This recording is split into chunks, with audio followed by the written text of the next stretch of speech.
Shalom Bapak Ibu Saudara-saudaraku yang dikasihi Yesus Kristus, selamat pagi. Senang sekali kalau kita masih boleh bertemu hari ini dalam renungan buat kita di pagi hari ini. Kita masih mendengarkan firman Tuhan yang akan meneguhkan, yang akan menguatkan, yang akan menghibur kita. Apalagi dikala kita mengalami pergumulan yang begitu berat. Ingat dan camkan ini baik-baik saudara-saudara. Hanya kepada firman Tuhan dan melalui firman Tuhan saja kita beroleh kekuatan dan penghiburan dari Tuhan. Amin. Bapak Ibu Saudara-saudara, firman Tuhan yang menjadi renungan buat kita hari ini yaitu yang diambil dari Yeremia pasal yang ke-15 ayat yang ke-19. Tetapi sebelumnya marilah terlebih dulu kita menyerahkan hati dan pikiran kita untuk diterangi oleh Roh Allah. Mari kita berdoa. Kasih karunia dan damai sejahtera dari Allah Bapa dan dari anaknya Tuhan Yesus Kristus itulah yang menyertai hati dan pikiranmu sekalian. Amin.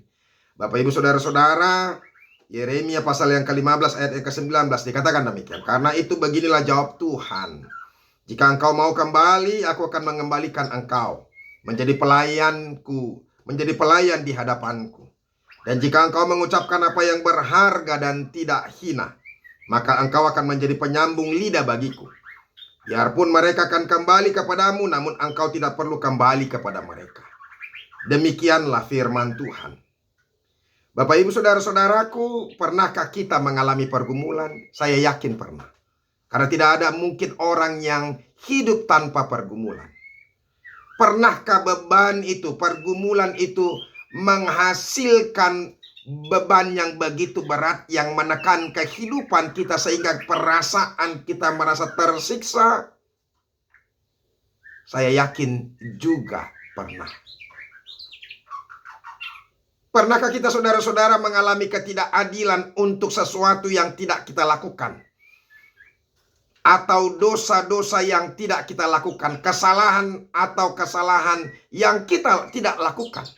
Tetapi kita mengalami ketidakadilan baik dari orang-orang di sekitar kita dan perasaan kita juga dari Tuhan. Nah, Bapak Ibu Saudara-saudara, ini yang sedang terjadi bagi Yeremia, hamba Tuhan. Dia dibangkitkan oleh Tuhan menjadi hambanya untuk menyampaikan apa yang Tuhan ingin katakan kepada bangsanya. Apalagi ketika bangsanya mengalami sikap-sikap atau melakukan sikap-sikap yang tidak baik di hadapan Tuhan. Mereka tidak percaya, mereka mengandalkan dunia ini, mengandalkan manusia, bukan mengandalkan Tuhan. Dan Tuhan mau supaya Yeremia memberitakan firman Tuhan, mengingatkan mereka. Tetapi ketika mereka diingatkan dan mereka tidak terima, bahkan mengutuk dia. Pernahkah kita mengalami hal seperti itu? Bapak Ibu Saudara-saudara, mari lihat ini. Sampai Yeremia, dia katakan mengutuk kelahirannya karena begitu beratnya penderitaan. Saya tidak tahu kalau ini pernah sampai terjadi dalam kehidupan kita. Tapi inilah yang terjadi. Mari kita lihat. Celakalah aku ya ibuku bahwa engkau melahirkan aku. Sampai dia menyesali kelahirannya, menyesali ibunya yang sudah melahirkan dia. Seorang yang menjadi buah perbantahan dan buah percederaan bagi seluruh negeri. Jadi dia menjadi sumber masalah di negeri itu. Karena apa? Karena dia mengingatkan umat pilihan Tuhan dari dosa-dosa mereka. Sampai dia katakan, aku bukan orang yang menghutangkan ataupun orang yang menghutang kepada siapapun, tapi mereka semuanya mengutuki aku. Itulah situasi penderitaan yang dia alami. Bahkan dia katakan lagi, sungguh ya Tuhan, aku telah melayani engkau dengan sebaik-baiknya dan telah membela musuh di depanmu pada masa kecelakaan dan kesesakannya. Tetapi apa? Apa yang dia dapatkan? Penderitaan demi penderitaan yang dia alami.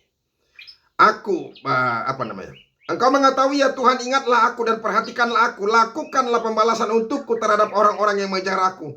Janganlah membiarkan aku diambil karena panjang sabarmu. Ketahuilah bagaimana aku menanggung celaan oleh karena engkau.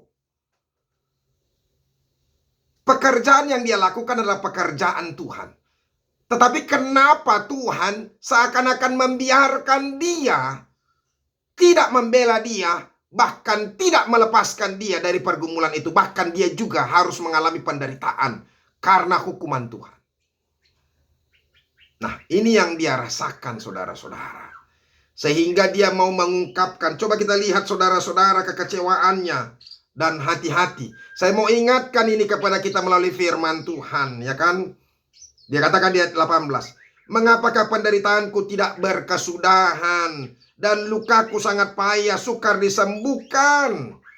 Saudara-saudara, sampai di sini sebenarnya dia masih sharing kepada Tuhan, masih curhat kepada Tuhan. Bolehkah kita curhat kepada orang? Boleh.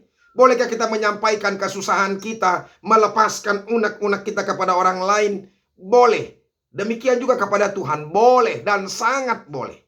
Curahkan hatimu, curahkan pergumulanmu, curahkan segenap bebanmu hanya kepada Tuhan saja bila perlu. Tetapi yang tidak boleh ini, sungguh engkau seperti sungai yang curang bagiku, air yang tidak dapat dipercayai. Nah, di sini Tuhan tidak suka dengan pernyataan ini.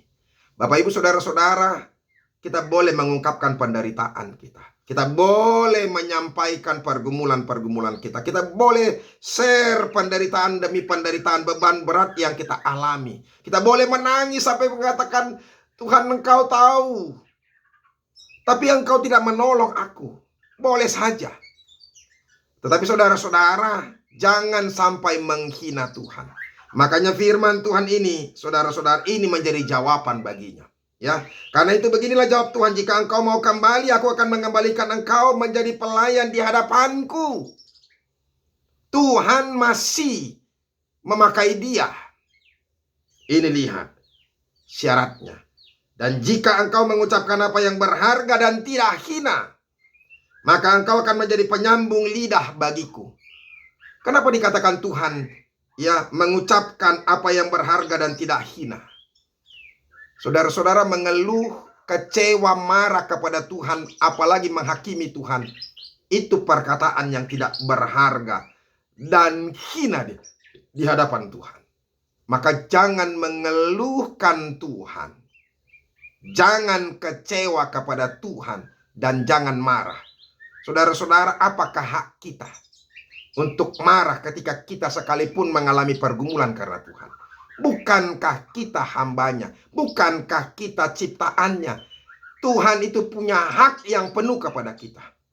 Makanya saudara-saudara, kalau kita lihat dari Matius 5 ayat yang ke-11 dan ke-12, ini supaya kita tahu sebagai orang Kristen, jangan pernah mengeluh, jangan pernah menderita. Bahkan kita harus bersyukur kalau kita menderita karena Kristus, karena Tuhan.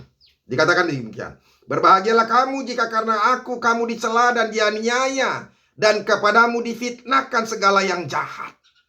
Bersukacita dan bergembiralah karena upahmu besar di sorga, sebab demikian juga telah dianiaya nabi-nabi yang sebelum kamu. Nah, saudara-saudara, justru kita berbahagia, kita dihina, difitnah oleh orang lain karena Tuhan.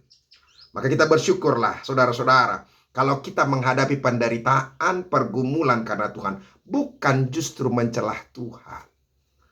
Nah, oleh karena itu bersyukur terus di tengah-tengah penderitaanmu karena Tuhan. Karena Tuhan masih memakai engkau. Bersukacitalah, bersyukurlah karena Tuhan memakai engkau sekalipun engkau menderita. Karena apa? Karena hidup yang kekal menjadi bagian kita, menjadi anugerah bagi kita. Jangan bersungut-sungut dan jangan terlebih mencelah Tuhan, karena itu perkataan yang tidak berharga dan hina baginya.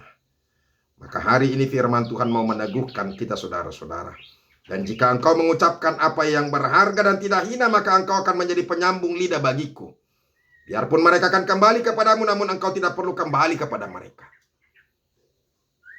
Itulah firman Tuhan, supaya kita tetap tenang dan teduh dan yakin bahwa Tuhan tidak pernah salah dalam memilih kita dan dalam menugaskan kita. Semoga firman Tuhan ini meneguhkan kita. Tuhan Yesus memberkati. Amin. Kita berdoa. Terima kasih Tuhan, kami boleh mendengarkan firman-Mu. Sering sekali kami bersungut-sungut, kecewa, kesal, dan menganggap bahwa Tuhan tidak adil kepada kami karena kami sudah berbuat baik kepadamu, tapi Engkau tidak membela kami dan tidak melepaskan kami dari masalah kami. Ya Tuhan, ajar kami untuk mengerti apa saja yang Tuhan kehendaki dalam kehidupan kami, supaya kami selalu bersyukur kepada Tuhan. Jangan biarkan lidah kami mengucapkan kata-kata yang tidak berkenan kepadamu. Terima kasih Yesus, amin. Bapak Ibu Saudara-saudara, sudah dengarkan firman Tuhan, jadilah hambanya yang setia, sekalipun kita harus menderita. Tuhan Yesus memberkati. Sampai ketemu hari Senin depan. Besok datanglah ke gereja. Kita beribadah bersyukur kepada Tuhan. Tuhan Yesus memberkati. Salam.